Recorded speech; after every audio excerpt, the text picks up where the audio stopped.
I do not know to whom the day will go. It is the voters' vote.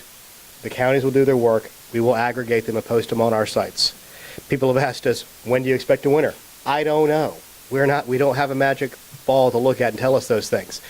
But what we do know, as the Secretary pointed out, is that it was a very successful day. This was the most in-person voting we've had since the launch of the new system. It looks like we probably beat the Election Day vote of November of 2022, which was the highest one. We know it was more than November of 2020, and it was more than the runoff of November of 2021.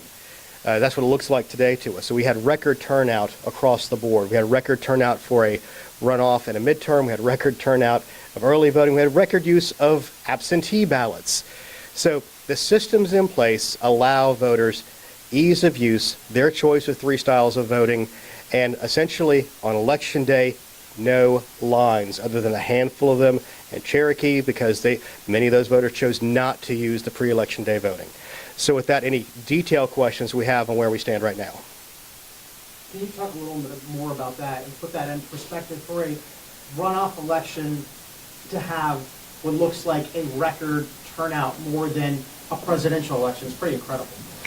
I think it's a testament to Secretary Raffensperger's leadership with the counties and making sure they were prepared, and the counties working with their voters so they could decide what was best for them.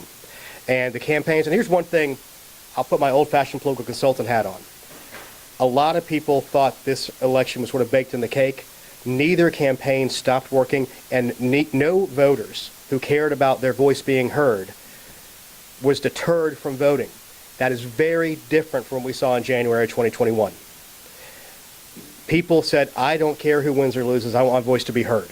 And I think that is a bigger testament to the voters of Georgia and the county elections workers and all those essentially volunteers who put in tens of thousands of man hours. And that really shows the dedication, and Secretary Raffensperger giving the counties what they need and the voters knowing what to do under the rules and laws of the state of Georgia.